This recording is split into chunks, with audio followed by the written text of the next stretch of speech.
Hello, my name is Michael Johnson, and I'm the CEO and one of the co-founders of Visikol. Today I'll be talking about tissue clearing and how to image tissues in 3D using light sheet and confocal microscopy, as well as some of the practical considerations of using tissue clearing combined with immunofluorescent and fluorescent protein labeling.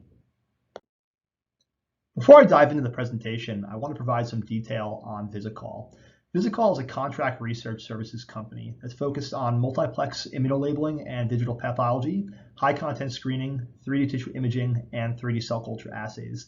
Today, I'm going to focus primarily on 3D tissue imaging and how at Visikol we use light sheet and confocal microscopy to provide our clients with advanced imaging services for their drug discovery and development research questions. We as a company are highly focused on advanced imaging and advanced cell culture, and we use these tools to transform cells and tissues into large data sets that we mine to provide our clients with actionable insights that allow them to accelerate their discovery process. As a company, we are disease agnostic. We work with any tissue and any disease, such as liver disease, inflammation, and fibrosis, oncology with a focus on immuno-oncology, immunology, neuroscience, and toxicity. So really any kind of disease you can think of, we've applied our tools to help pharma companies and biotech companies answer their research questions. Now, what is tissue clearing? The reason we section tissues into ultra-thin 2D slices for histopathology that we put on glass microscope slides is that tissues are generally opaque. We can't see through them. And by sectioning them into thin sections, it allows us to actually image the tissue. The process of tissue clearing involves reducing the opacity of tissues such that advanced optical imaging techniques such as light sheet, two-photon, and confocal can be used to image deep into these tissues. When combined with fluorescent labeling, tissue clearing allows for whole tissue 3D imaging. Now, how does it actually work? What is tissue clearing? Though tissues are primarily water, they are opaque. If I were to hold my hand up to my face, I of course can't see through my hand. If I shine a really bright flashlight up to my hand, I can kind of make out the bones in my hand. But for the most part, my hand is opaque, even though it's mostly water. And the reason for that is as light's passing through all the cells in my hand, the proteins and lipids within those cells have a high refractive index. And the cytosol, the liquid inside of my cells, has a relatively low refractive index. And as light moves from one substance with one refractive index to another, it gets diffracted. But if we're able to match the refractive index throughout a tissue, light is able to penetrate through that tissue without being diffracted, and thus my hand would appear transparent and I can actually see through my hand. So this is the process of tissue clearing. We're trying to match the refractive index through the tissue. Either we can drop the refractive index of our proteins, we can remove the lipids, or we can try and match the refractive index by replacing the cytosol with a higher refractive index solution. So there's a couple different approaches that I'll dive into for achieving this effect of matching the refractive index throughout the tissue. The best example, though, to show this is looking at this glass beaker here to the right. Now, glass we always think of as transparent. Air is transparent, glycerol, water are transparent. But if we were to put these things not matched with one another, so we're to have glass, air, we start to see that behind that glass vial, it's not exactly transparent. There is some diffraction, and in our body, in our cells, we're getting this effect with thousands and thousands of cells, and thus our hand appears opaque. But if you're to take that glass vial and fill it with glycerol and surround it by glycerol, you can see right through that glass vial. There might be a little bit of diffraction, especially once that light comes out the other side and goes back into air, which has a low refractive index. But ultimately, by matching the refractive index, we're able to look all the way through this glass vial, and it looks like it's not even there, and it's totally transparent to see through. Tissue clearing, there are a couple of different approaches that we use to actually make a tissue transparent. There are the protein hyperhydration techniques, so TDE, scale, CDB, cubic, fruit, clear T, clear T2, focus clear, and several others that have been published recently. For solvent-based techniques, there's Visikol Histo, which is the technique that we've developed and patented. There's BAB, there's I3, U, V Disco. And then there's hydrogel embedding techniques, which are clarity, packed, and pars. And I'll get into some of the details of these techniques in a moment here. But these are the three primary approaches that we're using to go ahead and actually render tissues transparent. So with protein hyperhydration, we're reducing refractive index to get it closer to water. With solvent, we're increasing the refractive index. These techniques are very fast.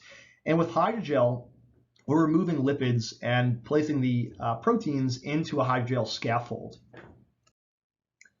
The advantages and disadvantages of these techniques vary. So there's no technique that's great for all approaches. There's not one technique that's great for all research questions.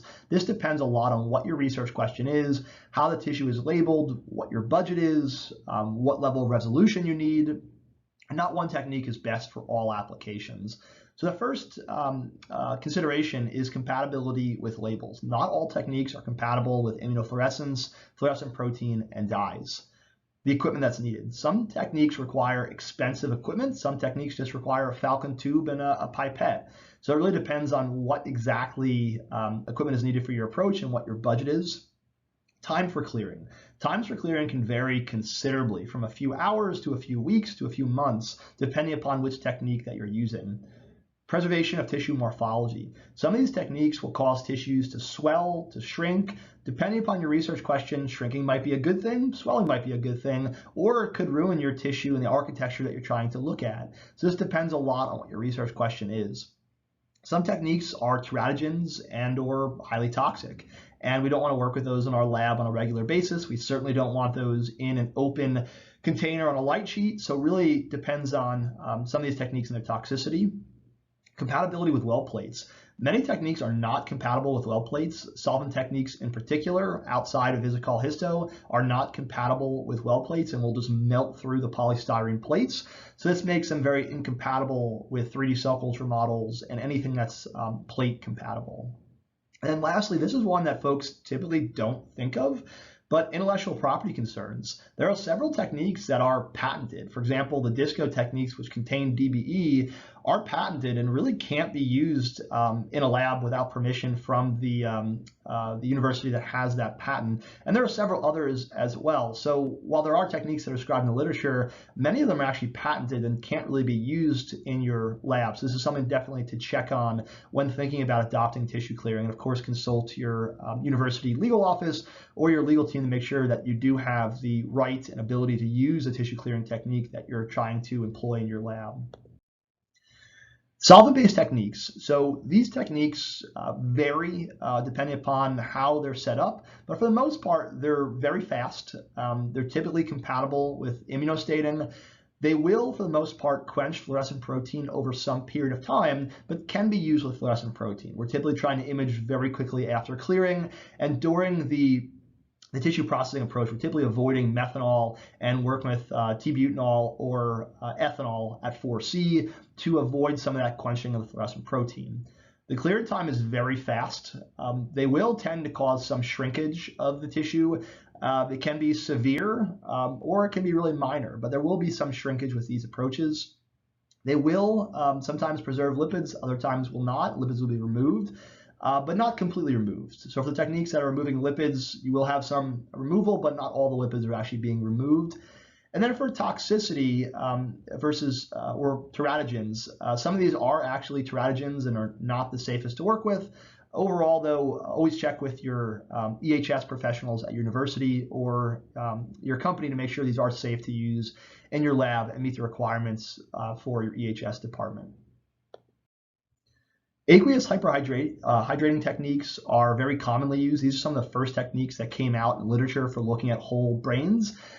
These techniques are typically quite slow, but compatible with fluorescent proteins. Some are not compatible with immunostaining, especially the ones that use urea, because urea will go ahead and remove some of our bonds that allow us to actually have the antibodies in our tissue. The clearing time, like I said, is very slow for these techniques. It can be weeks, it can even be months, depending upon how large your tissue is. Whether it expands or shrinks the tissue will depend upon the technique. Typically, we'll get some expansion with hyperhydrating techniques, but not always the case. Some will preserve lipids and some won't. This will depend a lot on the technique and how it's employed.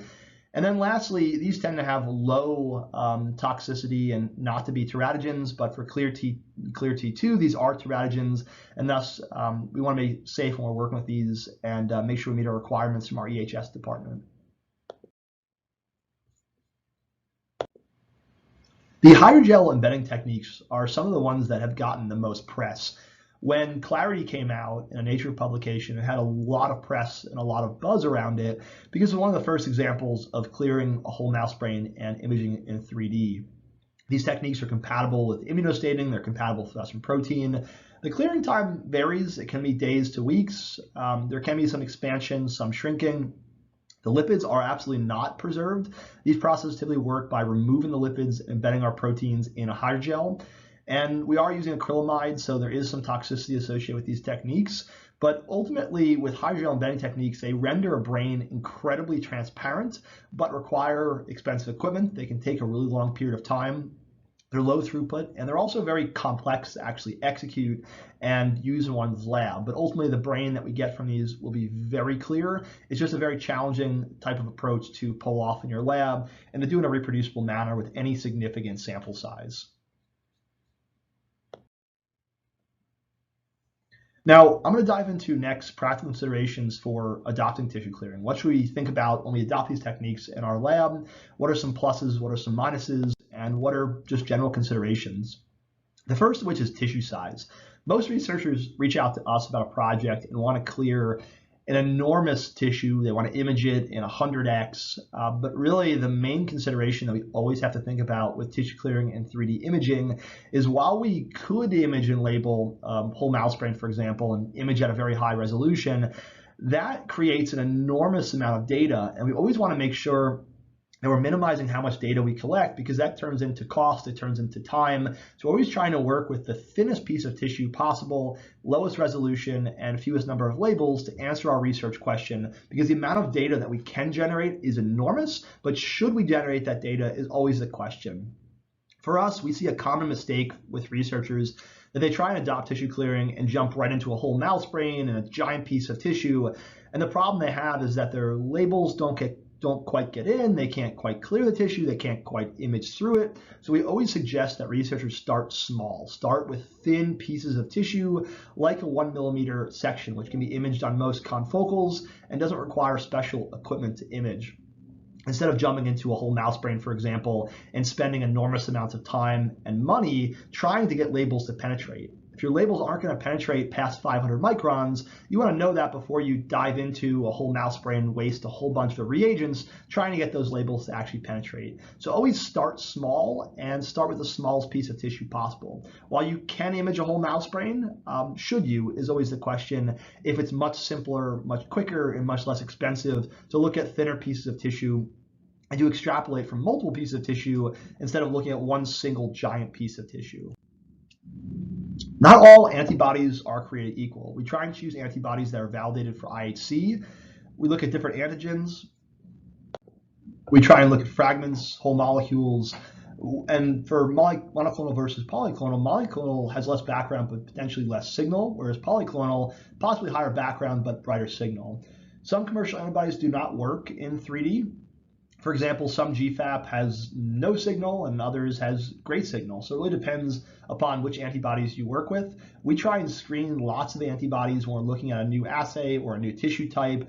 And we start small with a very small, thin piece of tissue and then work our way up as we get the antibody penetration that we want through that tissue. But it does take some optimization to figure out which antibody actually works the best for your particular research question. The antibody concentration is super important for making sure that we get good penetration.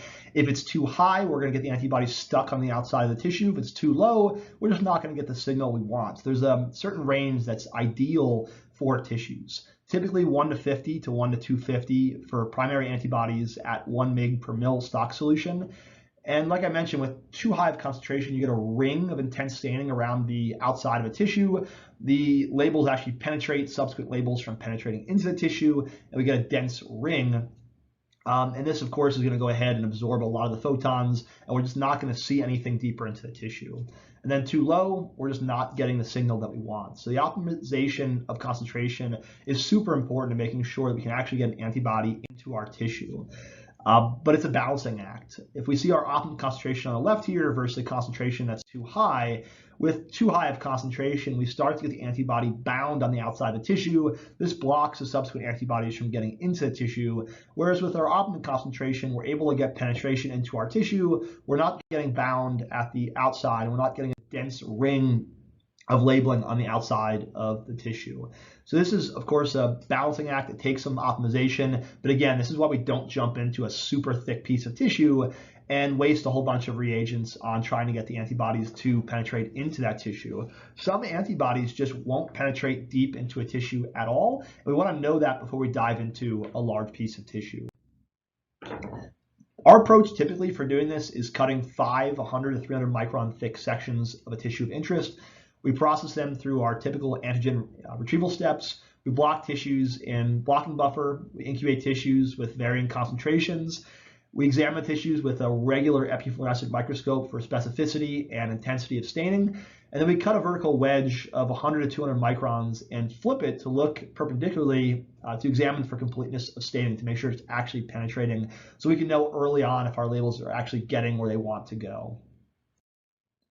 The incubation time and tissue thickness varies a lot. What I'm showing here is incubation time for our Visikol histo technique and antibody labeling approach, which we've adapted from the iDisco approach. The tissue thickness directly affects the antibody incubation time. And like you see on the right here, this is why the penetration and why the thickness is so important, where it might take 90 minutes for a 500 micron thick brain slice to label versus 120 hours for a whole brain, where with that 120 hours, we still might not get good penetration into that whole brain. So it's crucial to make sure that we pick the right tissue thickness. While you could do a whole brain, if we take 10 or 15 500 micron sections instead, that might be much better and get you the data you want in a much faster period of time with less optimization and a quicker turnaround time from starting the experiment to actually getting your data.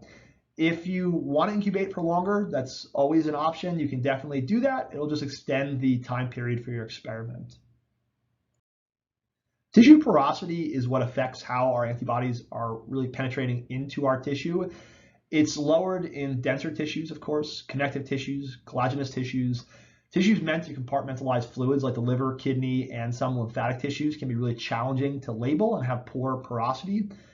Overfixed tissues, of course, are going to have bad porosity, as are archive FFPE tissues. They're going to have this problem.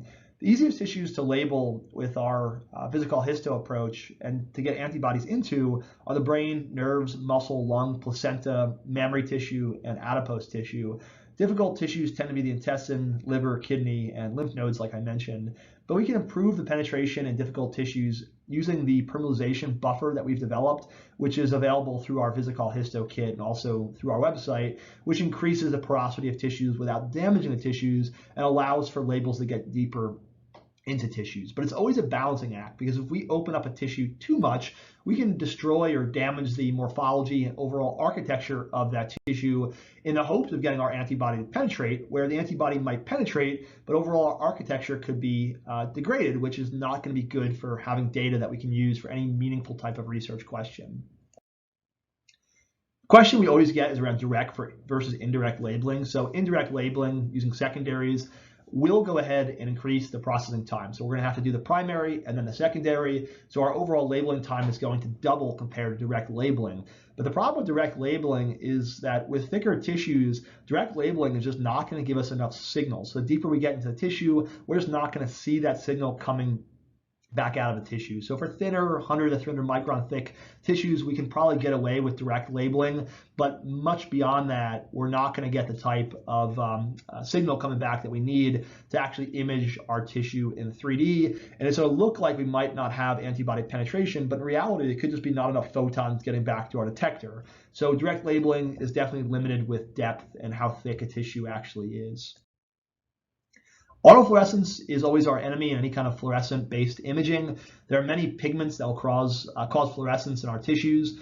Perfusion will remove the blood, which contains a major source of autofluorescence. We always suggest perfusion if we can for a research experiment. Autofluorescence can be mitigated by subtraction of the image channel by having a channel devoted to autofluorescence. And we also have some bleaching techniques in our Getting Started guide that we describe how to actually remove some of our autofluorescence from processing tissues. But this is always something that is an issue, and we can try and choose fluorophores that are outside of this autofluorescence peak that we have in our tissue by trying to understand where that autofluorescence is actually coming from in our spectrum. For multicolor labeling, which is what we commonly do for these projects, we can go up to 4 targets that we can label simultaneously with the imagers that we have. So we usually use blue, green, red, and a far red channel. We must choose a primary and secondary antibodies carefully to make sure we're not messing with our species, and we can actually have the primaries and secondaries the way that we want to. So when you're designing your experiment, it's important to choose the right types of antibodies. So if you're trying to use 3 or 4 antibodies together, making sure you choose the right species such that you can actually do all the labeling and not have issues with not having enough species for the labeling. All of our primaries we typically incubate simultaneously, and our secondaries we incubate simultaneously as well. So we don't have to have multiple rounds of primaries, which reduces our time a bit for our labeling process. To show you an example here, this is about 100 micron thick rat brain slice that we imaged. We have GFAP and we have our green for our nuclei here, which is done with DAPI. This is a confocal image, and what you can see here is we're able to get a very high level of resolution from this image. But again, this is only 100 micron thick section, so we're not getting a lot of 3-dimensional data. We're able to get a very high quality image from this rat brain using this Visikol histo approach. One of the troubleshooting items that we always see is uneven staining. This is very common with tissue clearing and trying to get antibodies deep into tissues. If your antibody concentration is too high, like I mentioned, you'll get a ring of intense staining near the surface and then dropping off significantly after that. The way you can confirm that this is in fact the case is to use DAPI and your antibody. If you're seeing DAPI all the way through, but you're only seeing your antibody on the periphery like this top right image here, then your concentration is too high. If you're also not seeing DAPI, this means the tissue might not be properly cleared and we're not actually getting photons deep in the tissue, because DAPI should always penetrate deep into our tissue if used correctly. If the antibody concentration is too low, the signal will drop off in the middle of our tissue. Optical attenuation due to absorption of photons by upper layers of tissue causes shadow to tissues below, even with perfect staining. So what we try and do with confocal in particular is increasing our laser power and gain as the depth increases. So as we're going deeper in the tissue, less light is getting back to our detector. So we try and increase our laser power as we go down and get deeper into our tissue. This is easy to correct for just by understanding how our DAPI staining is changing with a focus of depth. But there are a lot of confocals that can automate this process. You get a more uniform emission as you go down with depth while increasing your excitation laser strength.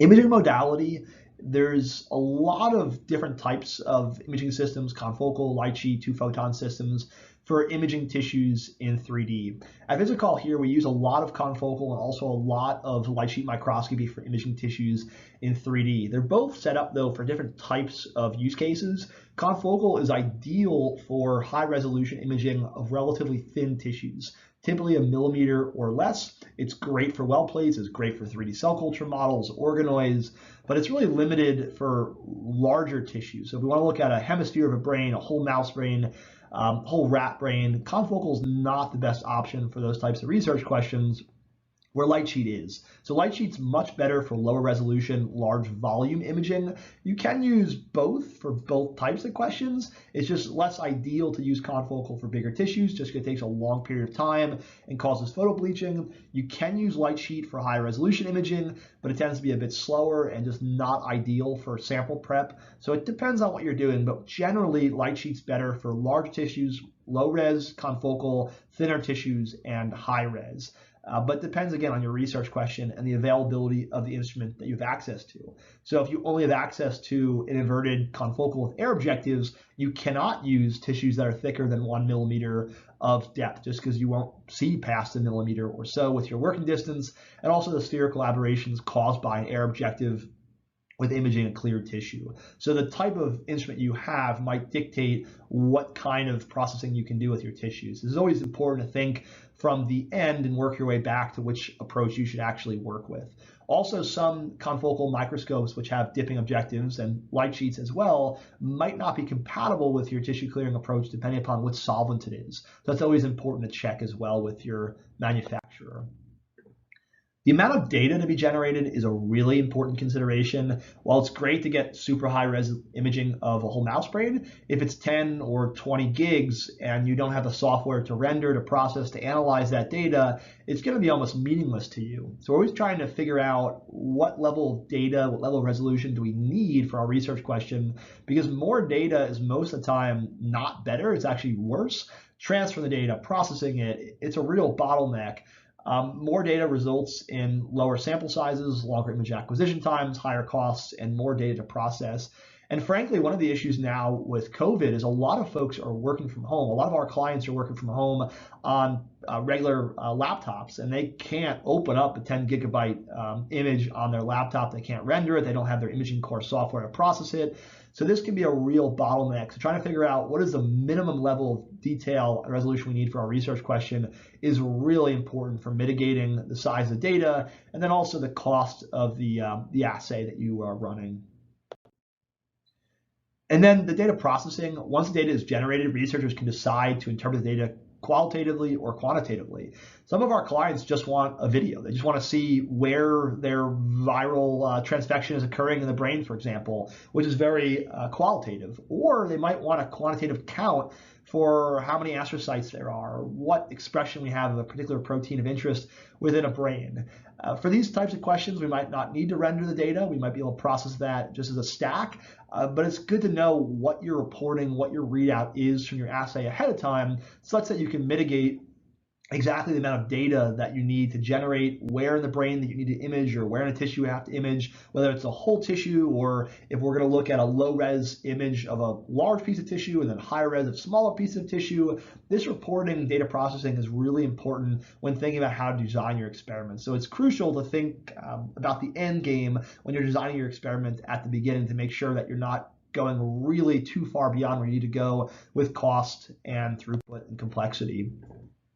Another consideration, which a lot of folks don't tend to think about in the basic research, but in translational research is critical, is tissue clearing reversibility.